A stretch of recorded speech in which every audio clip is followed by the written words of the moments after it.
From the All Indiana Podcast Network, this is the News 8 Daily 8. Now, the latest news. Kylie Conway has the latest news. The top headlines. News you can use. Please stand by. Sponsored by LCS Heating and Cooling. Now, here's Wish TV's Kylie Conway. Hi, this is Kylie Conway, and this is the News 8 Daily for Wednesday, October 20th. Another beautiful day for your Wednesday. Above average temperatures, highs will be in the low 70s, but winds are picking up a little bit. There also could be some cloud cover increasing, which leads the way for some rain and storm chances. Those will be later tonight, though, after sunset. So just look forward, to a beautiful Wednesday before things change. A man found shot on UIndy's campus has died. According to IMPD, it happened just before 10 last night on Campus Drive near Corey Brett's Hall. Right now, it's unclear if the victim was a student. The identity of that person hasn't been released. A vote is scheduled in the House on charges of criminal contempt against former Trump aide Steve Bannon. The House Majority Leader Steny Hoyer made the announcement after the committee investigating the January 6th Capitol riot voted unanimously last night to bring the charges to the full House. The vote, set for tomorrow, comes after the former Trump advisor said he would not comply with a committee subpoena to answer questions and turn over documents. Bannon has previously argued that he's unable to cooperate until matters of executive privilege are resolved by the courts. The committee has rejected that claim, saying nobody is above the law. It's a shame that Mr. Bannon has put us in this position, but we won't take no for an answer. We won't be deterred. We won't be distracted.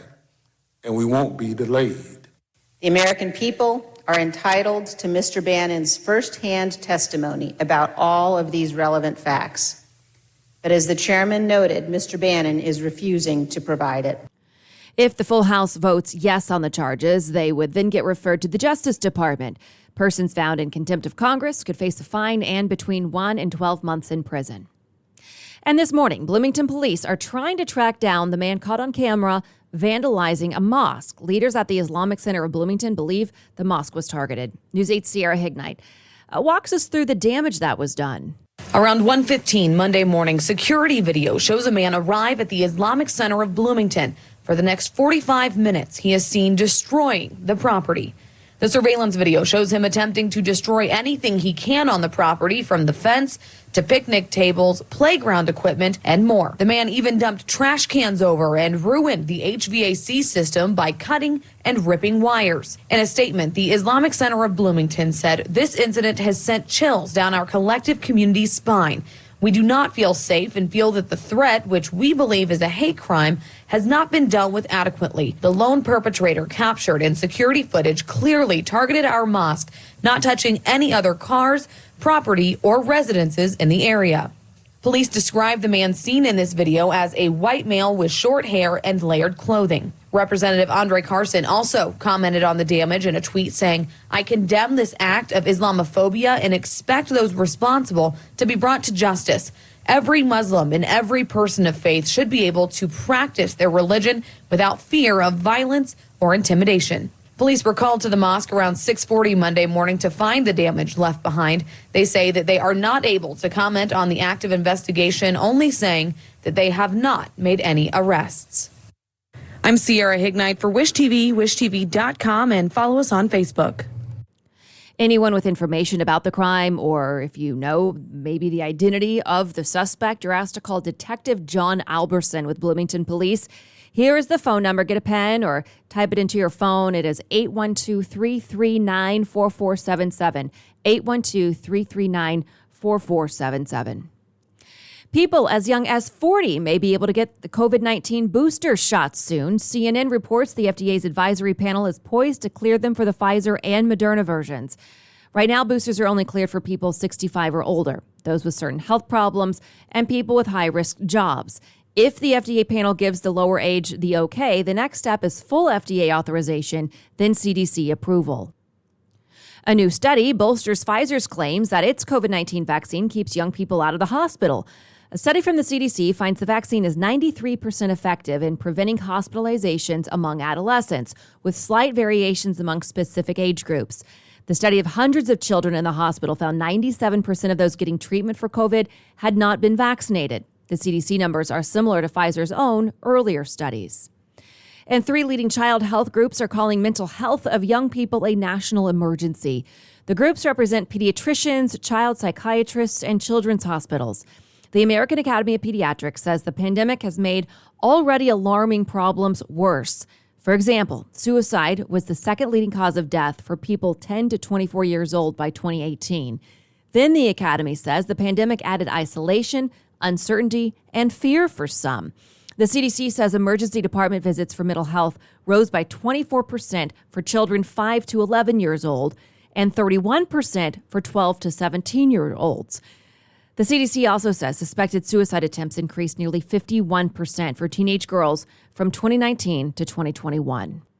A South Bend police officer will be formally charged today. He's accused of having an inappropriate relationship with a 16-year-old. St. Joseph County Prosecutor's Office says the allegations against Officer Timothy Barber came to light on October 5th. Barber was arrested yesterday in Elkhart after an investigation. He faces charges of child seduction, public indecency, official misconduct, and public nudity.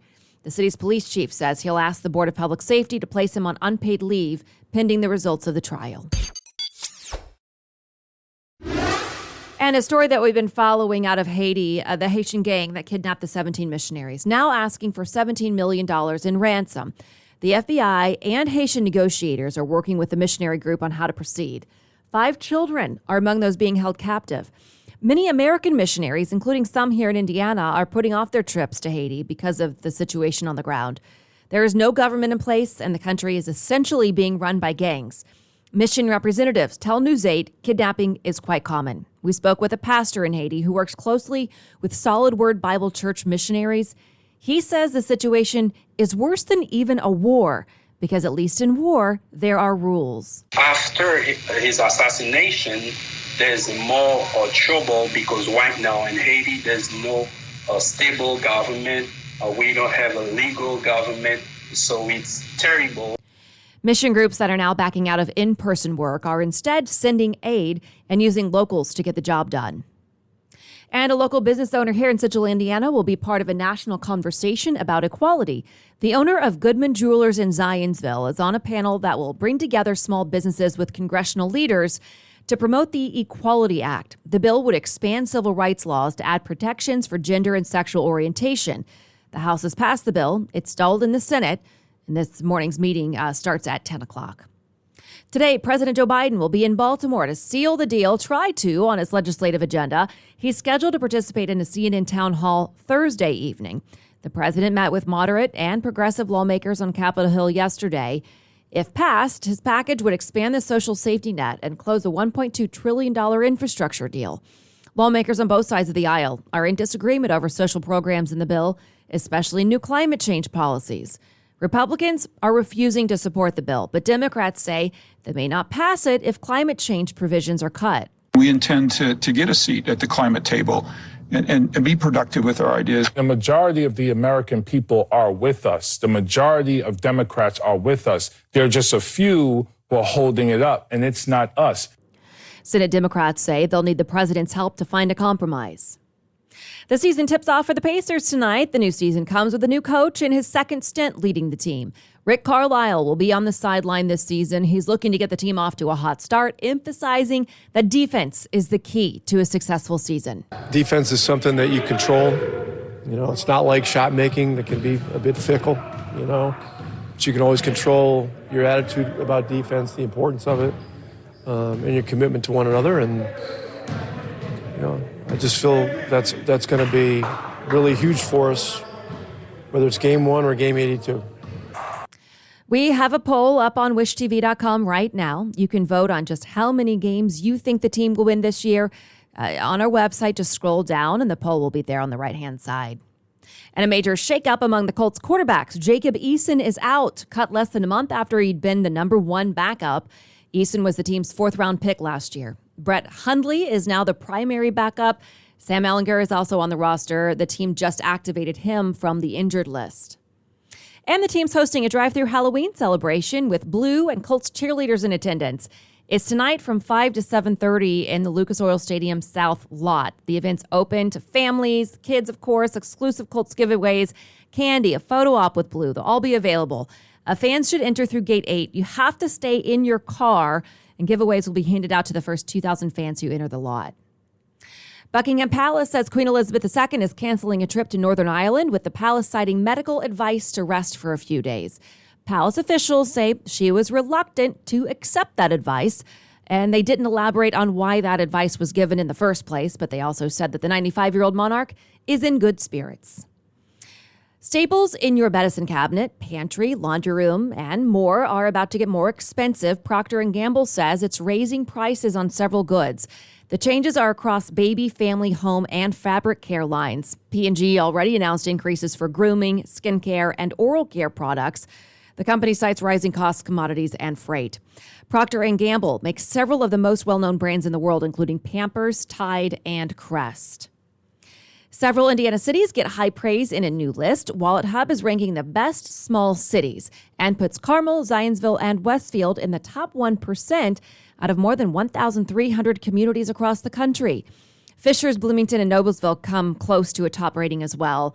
The surveys say Sammamish, Washington is the country's best small city. And today, a groundbreaking for a new grocery in Indianapolis. It's called Indy Fresh Market. It's going to be at 38th and Sheridan. Developers, led by Cook Medical Group, say it's an effort to bring fresh, healthy food to an area considered a food desert. It's scheduled for 11 this morning. This has been your News 8 Daily 8 for Wish TV. I'm Kylie Conway. Online at wishtv.com. Follow us on Facebook when you search Wish TV. The News 8 Daily 8 is sponsored by LCS Heating and Cooling. Be sure to like and subscribe to this podcast on News 8 Daily 8 with Kylie Conway. And be sure to discover even more great podcasts now at allindianapodcastnetwork.com.